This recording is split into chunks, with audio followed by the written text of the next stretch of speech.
a brevidade e a vaidade da vida, a súplica do salmista para com Deus, a grande,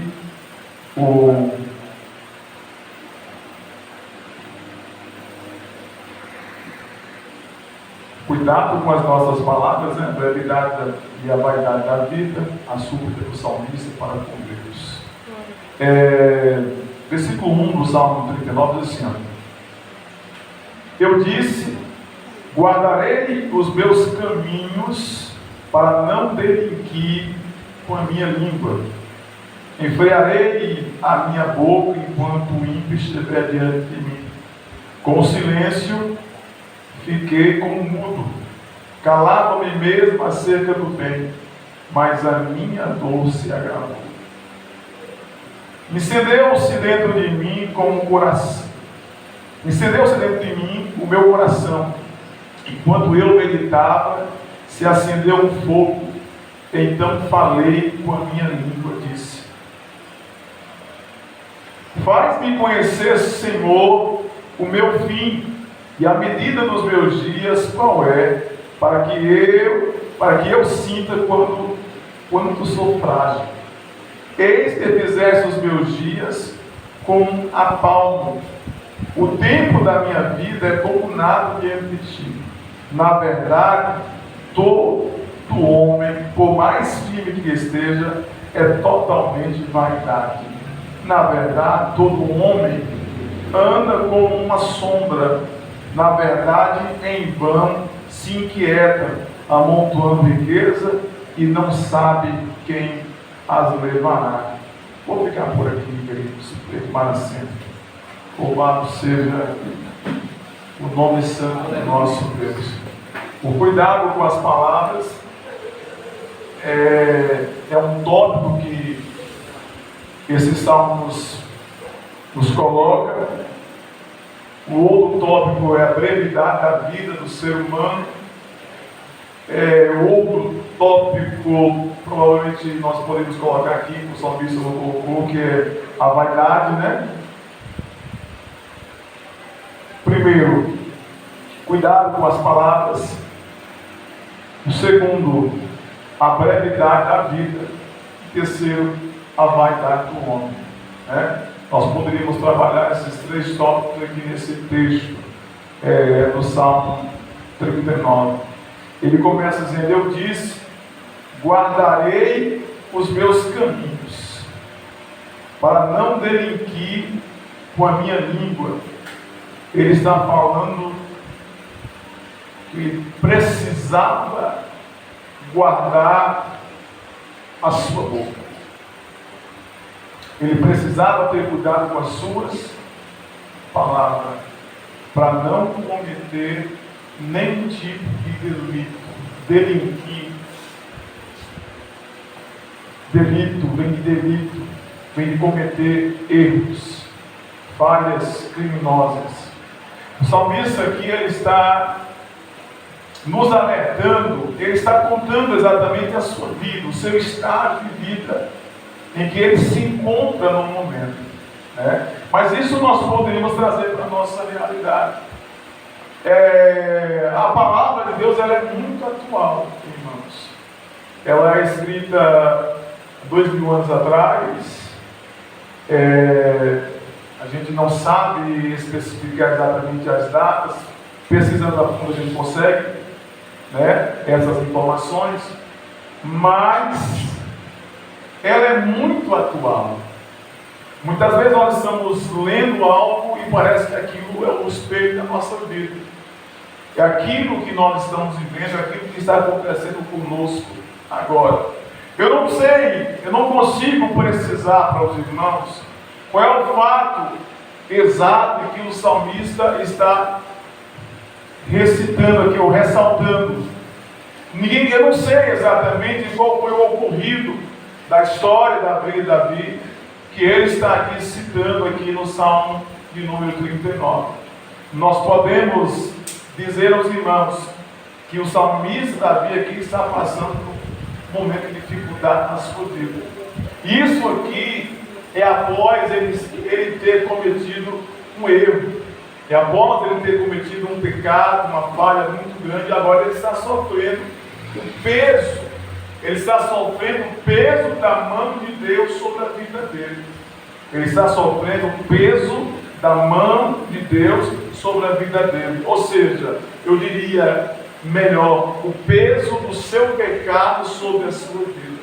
Muitas das vezes, meus irmãos, nós falhamos com Deus, nós erramos com o Senhor e oramos a Deus e Ele nos perdoa. Porque está escrito que o Senhor, Ele apaga os nossos pecados, Ele apaga os nossos erros, os nossos pecados, Ele não lembra mais,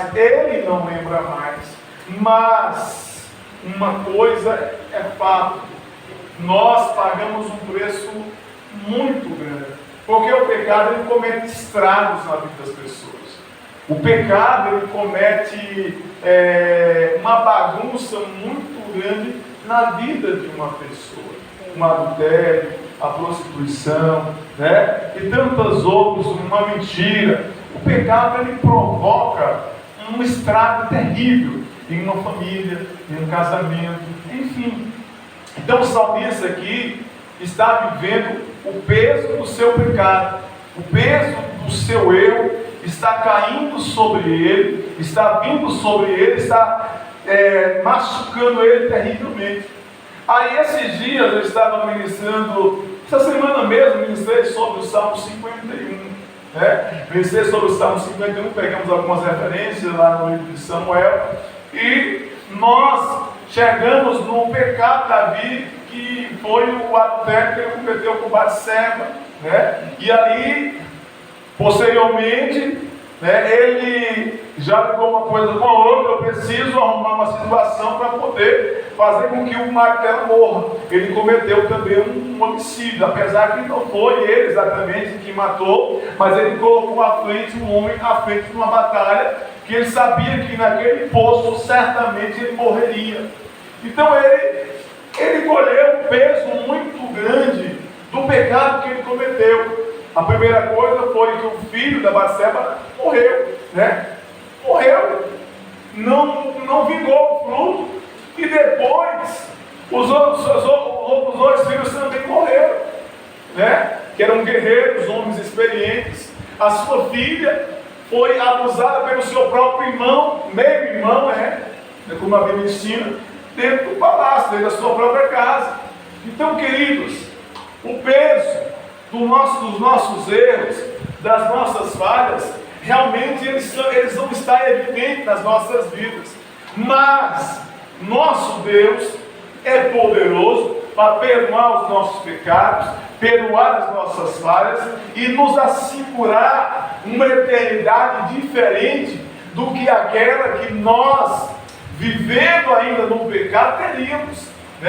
Porque a Bíblia diz que o pecado consumado gera morte, mas o dom gratuito de Deus é a vida eterna. Então, a vida eterna entra na nossa vida após o perdão de Deus.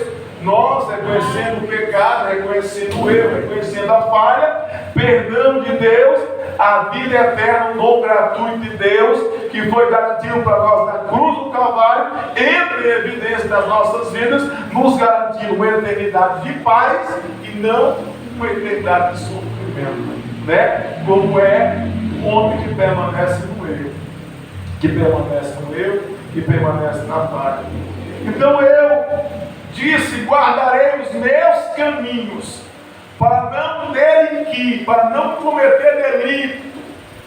Vamos guardar os nossos caminhos, vamos guardar a nossa mente em Cristo, vamos guardar os nossos lábios em Cristo, vamos guardar a nossa mente em Cristo, os nossos passos, os nossos pés em Cristo, as nossas mãos em Cristo, as nossas decisões, os nossos sentimentos, os nossos pensamentos em Cristo.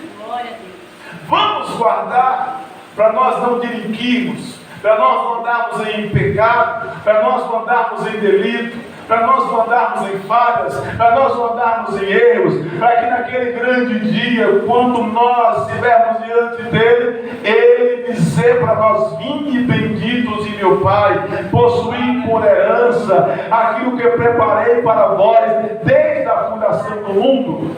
Vamos endireitar os nossos caminhos, as nossas veredas, para que as nossas vidas sejam puras e santas e irrepreensíveis diante de Deus. Nós precisamos fazer isso, né? Nós precisamos fazer isso. Olha o versículo 3. Isso precisa acontecer nas nossas vidas. O salmista aqui, ele se preocupou. Ele teve um cuidado muito grande e ele nos ensina também a nos frear nossa língua, frear nossa boca, né? Ter cuidado com aquilo que vamos falar. Meu irmão, é um problema, a língua é um problema. Meu irmão, a língua é um problema. A língua é um problema na vida do cristão, na vida do homem, na vida da mulher. A língua é um problema. Nós temos que ter cuidado. Nós temos que aprender a botar uma grade aqui, né? Prender esse negócio aqui para não falar umas bobagens de vez em quando.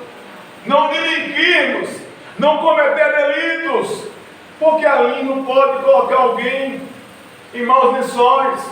A língua pode matar uma pessoa. A língua pode destruir uma família. A língua pode destruir um casamento. A língua pode fazer, irmãos, uma muralha que foi construída durante tanto tempo ali, com muita luta, com muita batalha, do nada se dissolver em cinzas, em pó. A língua faz isso. Vamos guardar a nossa língua, irmãos, para que o Senhor nos receba de braços abertos naquele dia. Verso 3: incendeu-se dentro de mim o meu coração, enquanto eu meditava, se acendeu um fogo. Então eu falei com a minha língua e disse: faz-me conhecer, Senhor, o meu fim e a medida dos meus dias qual é, para que eu sinta quanto sou frágil. Ele disse que se acendeu um fogo dentro dele, que ele estava meditando. Ele estava lendo as Escrituras. Ele estava lendo a palavra. E a palavra faz isso nas nossas vidas. A palavra acende um fogo dentro do nosso coração. A palavra acende um fogo dentro de nós. A palavra nos purifica. A palavra nos ensina a comandar na presença de Deus. A palavra nos ensina a comandar nesse mundo. A palavra nos ensina como nos portar segundo a vontade de Deus. Esse fogo da presença do Senhor precisa estar aceso dentro de nós. Esse fogo precisa estar aceso. O salmista, ele se fortaleceu. O salmista, ele entendeu a necessidade de estar ali na meditação constante na presença do Senhor. Salmo 1 nos ensina e nos diz que nós precisamos meditar nas Escrituras de dia e de noite. Nos ensina a fugir do conselho dos ímpios. Nos ensina a fugir da roda dos escarnecedores. Sai do meio dos ímpios. Sai do meio dos escarnecedores. Sai do meio das pessoas que sumam da igreja. Nós precisamos fugir dessas pessoas, desse meio, desse convívio. Nós precisamos, meus irmãos, se nós queremos ter uma vida saudável com Deus, nós precisamos também estar em ambientes saudáveis. Glória a Deus. Que propague a fé, que propague a eternidade com Cristo. Nós precisamos. Eu conheço muita gente que a linguagem é uma linguagem maliciosa. Eu conheço muita gente que a mente é uma mente poluída dentro da igreja, mas a mente é poluída. Só vem para o culto, de vez em quando, vem para o culto, assiste o culto, assiste o culto, né? Participar não passivo, mas assiste. Participar orando, louvando, exaltando a Deus, não. Mas assiste o culto. Nós não viemos aqui hoje para assistir um culto. Nós viemos aqui hoje para adorar a Deus, para bendizer o nome do Senhor e para agradecer a Ele na beleza da sua santidade. Porque o homem que tem a mente, estou falando do homem, mas isso aí eu vou terceira, a mulher está aqui, gente. Porque o homem que tem a mente poluída, irmãos, ele anda distante de Deus, está dentro da igreja, mas distante de Deus. Né? Está dentro da igreja, mas distante das Escrituras. Está dentro da igreja, mas distante da palavra. E o preço chega depois. O preço vem, né? Nós precisamos ter esse cuidado. Precisamos ter esse cuidado. Glória a Deus. Eis que fizeste os meus dias como uma palma. O tempo da minha vida é como nada diante de ti. Na verdade, todo homem, por mais firme que esteja, é totalmente vaidade. Né? Nós somos vaidosos. Nós sempre queremos melhorar alguma coisa. Olha, nós sempre estamos querendo melhorar alguma coisa. Quem quer melhorar alguma coisa aí? Quem quer melhorar a casa que tem? Quem quer melhorar o carro que tem? Quem quer um carro melhor do que o que tem? Hã? Nós sempre queremos uma coisa melhor do que a outra. E isso, né, irmão Antônio? Isso é vaidade. Nós somos vaidosos, irmãos. Né? Aí daqui um dia, mas eu preciso melhorar esse cabelo.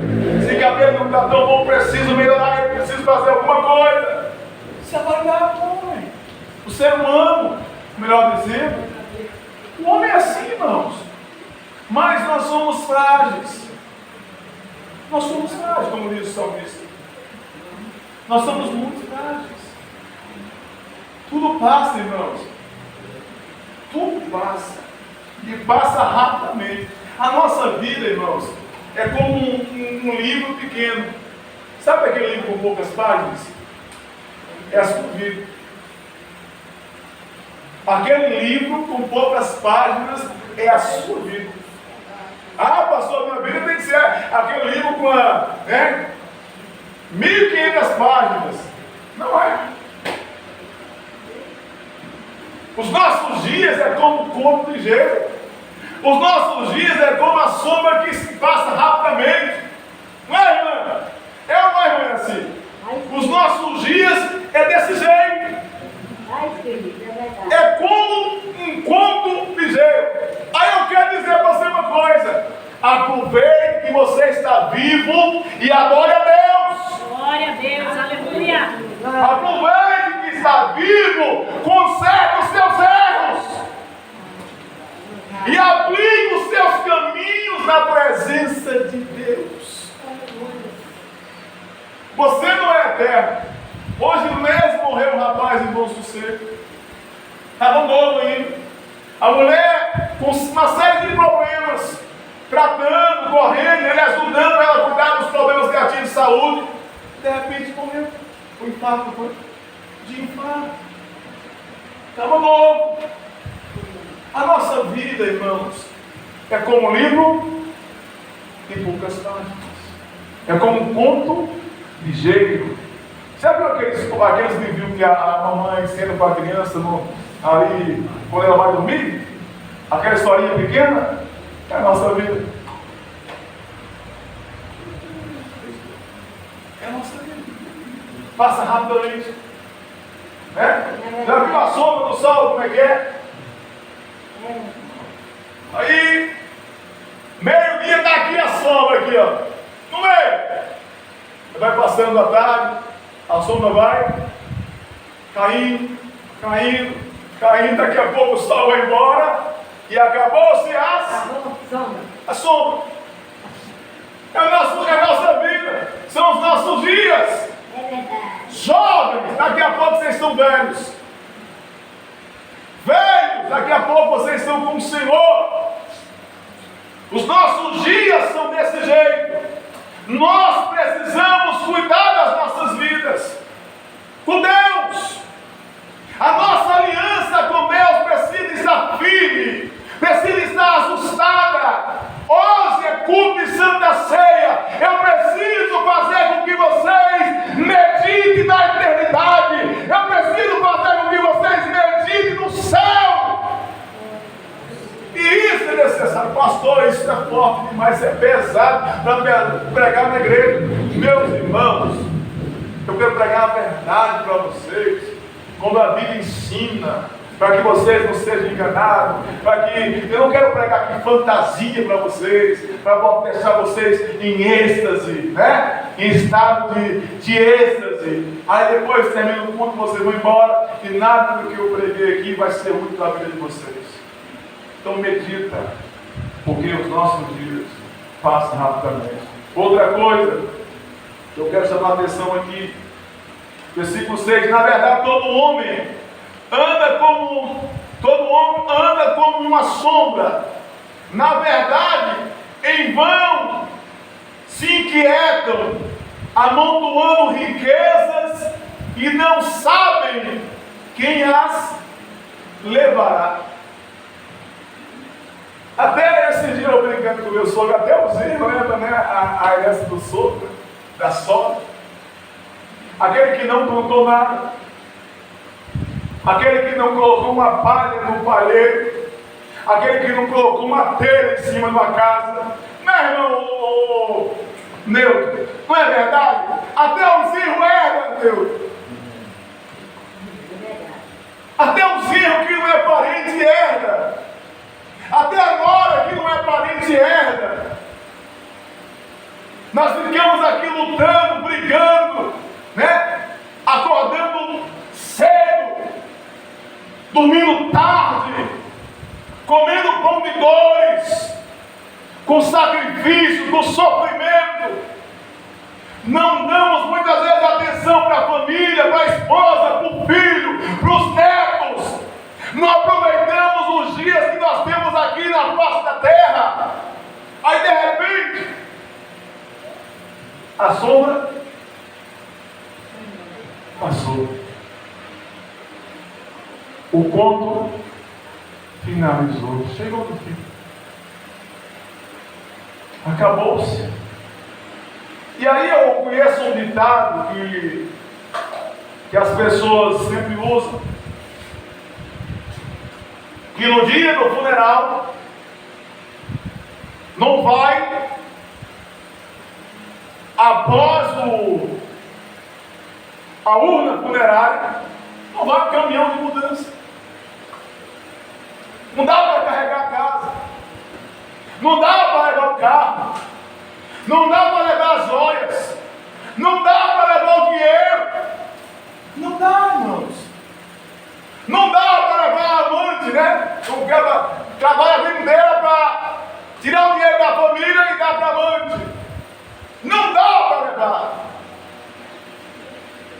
Não dá, queridos.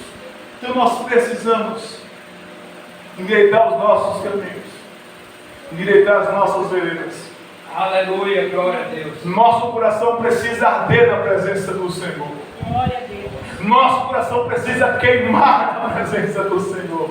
Nós precisamos. Glória a Deus. Porque naquele grande dia, o nosso Deus, o nosso Jesus, irá dizer para nós, irmã Helena: vinde, benditos de meu Pai, possuí por herança aquilo que o Senhor preparou para nós desde a fundação do mundo. Aplauda o Senhor, queridos.